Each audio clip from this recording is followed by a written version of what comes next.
องนายกรัฐมนตรีของอิตาลีนั้นเนี่ยครับได้ออกมาพูดถึงการเคลื่อนไหวของเยนสโตเทนเบิร์กเลขาธิการของนาโต้นะครับเยนสโตเทนเบิร์กนั้นคุณกำลังเป็นบุคคลอันตรายที่เสนออนุญาตให้ยูเครนใช้อาวุธที่รับมอบจากตะวันตกเนี่ยโจมตีเป้าหมายในดินแดนของรัสเซียเพราะนี่มันอาจจะนำไปสู่สงครามโลกครั้งที่3แล้วเขาบอกด้วยนะครับว่าอิตาลีเนี่ยนะครับแน่นอนจะไม่ยอมในเรื่องนี้เด็ดขาดอิตาลีนั้นเนี่ยจะไม่ดำเนินการใดๆตามที่เลขาธิการนาโต้เรียกร้องอิตาลีนั้นเนี่ยครับจะไม่ไปรบเพื่อชาติอื่นในขณะที่ทางด้านมัตเตโอซันวินีรองนายกรัฐมนตรีของอิตาลีนั้นเนี่ยครับได้ออกมาพูดถึงการเคลื่อนไหวของเยนสโตเทนเบิร์กเลขาธิการของนาโต้นะครับว่าเยนสโตเทนเบิร์กนั้นกำลังเป็นบุคคลอันตรายที่จะนำพาสถานการณ์ความขัดแย้งระหว่างรัสเซียกับยูเครนนั้นไปสู่สงครามโลกครั้งที่3นะครับ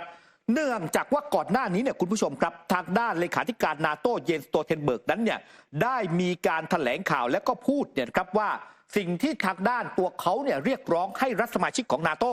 ยอมให้ยูเครนเนี่ยใช้อาวุธเนี่ยครับที่ถูกส่งมาจากสหรัฐอเมริกาจากเยอรมนีจากตะวันตกทั้งหมดเนี่ยครับสามารถโจมตีไปยังเป้าหมายในดินแดนของรัสเซียได้นะครับซึ่งเรื่องนี้แหละมัตเตโอซันวินีรองนายกรัฐมนตรีของอิตาลีบอกว่า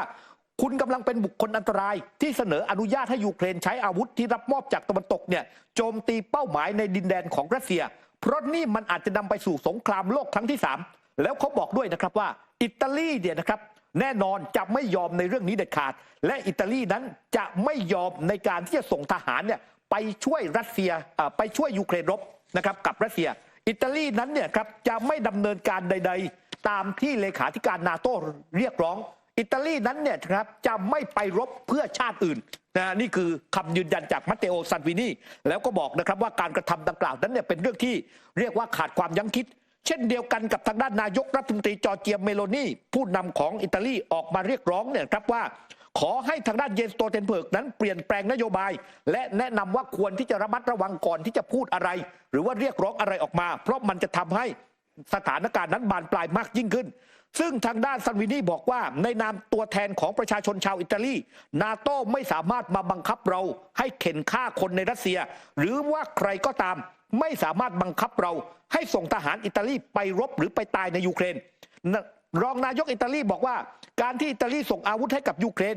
ให้ไปเนี่ยเพื่อป้องกันตนเองไม่ใช่ให้ไปเพื่อเข็นฆ่านอกดินแดนของยูเครนแต่อย่างใดครับขณะที่เรื่องของการส่งมอบอาวุธให้กับยูเครนนะเป็นประเด็นที่ถูกถกเถียงกันอีกประเด็นเรื่องหนึ่งนะคะที่ก่อนหน้านี้โจเซฟบอเรลหัวหน้าฝ่ายนโยบายต่างประเทศของสหภาพยุโรปเนี่ยออกมาแสดงความคิดเห็นว่าชาติตะวันตกเนี่ยควรที่จะมีการส่งกองกำลังทหารของนาโต้นะหรือว่าของสหภาพยุโรปเนี่ยเข้าไปร่วมกันกับกองกำลังของยูเครนหรือแม้กระทั่งเรื่องของการฝึกเองก็ตามสอดคล้องกันนะคะกับก่อนหน้านี้ผู้นำของฝรั่งเศสเอมมานูเอลมาครงเนี่ยเคยพูดถึงประเด็นเรื่องของการจัดส่งทหารเข้าไปช่วยในยูเครนในการประชุมที่เกิดขึ้นที่ฝรั่งเศสเมื่อวันที่ 26 กุมภาพันธ์เขาเคยเสนอว่าเรื่องนี้ฝ่ายทหารตะวันตกสามารถช่วยเหลือได้คือการเอาการฝึกทหารของยูเครนคือมีครูฝึกเนี่ยเข้าไปที่ยูเครนเลยแต่ปัจจุบันนี้ยังไม่ได้มีสมาชิกของนาโต้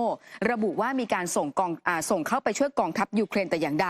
แต่ปรากฏว่าจู่ๆค่ะผู้บัญชาการทหารยูเครนโอเล็กซาน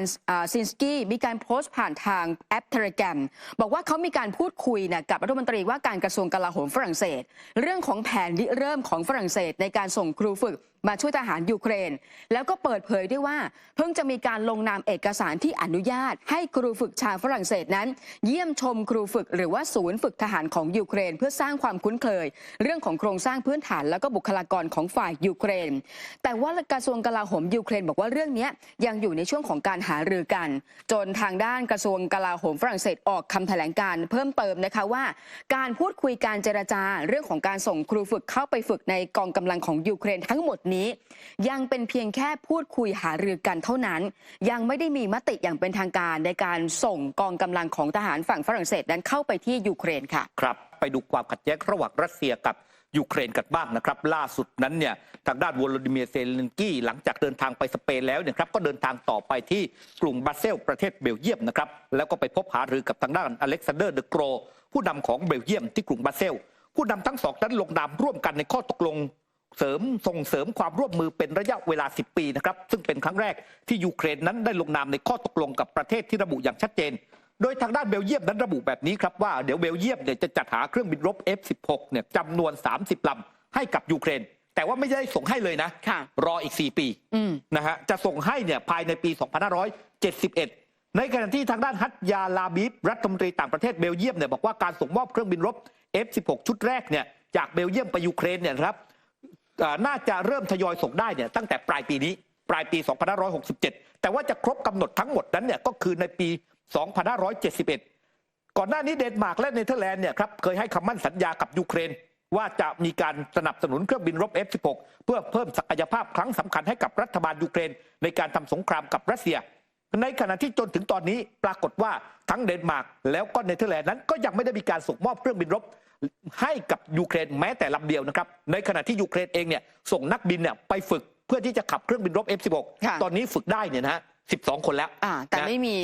แต่ไม่มีเครื่องบินรบนะแต่ว่าเซเลนกี้นั้นบอกว่าเราต้องการเครื่องบินรบเนี่ย120 ถึง 130 ลำนะแต่ว่านักบินมี12 คนนะครับ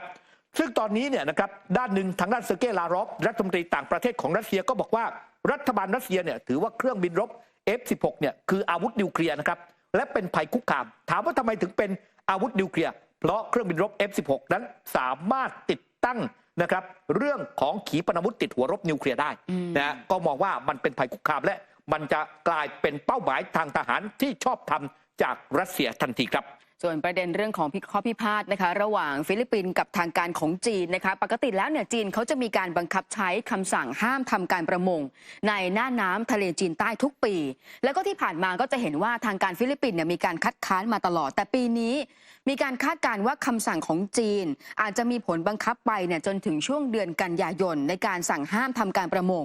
ปรากฏว่ากระทรวงการต่างประเทศฟิลิปปินส์ค่ะออกแถลงการณ์นะคะแล้วก็มีการเรียกร้องว่าเรื่องของการบังคับใช้ทางกฎหมายของจีนหรือว่าการกระทำของจีนนั้นเนี่ยมันเป็นการสั่งห้ามทำประมงฝ่ายเดียวจะทำให้เกิดความตึงเครียดเกิดขึ้นในทะเลจีนใต้แล้วก็รวมไปถึงประเด็นข้อพิพาทต่างๆและเขาก็มองว่าความตึงเครียดที่เกิดขึ้นนี้ทางการฟิลิปปินส์เนี่ยต้องการเรียกร้องให้จีน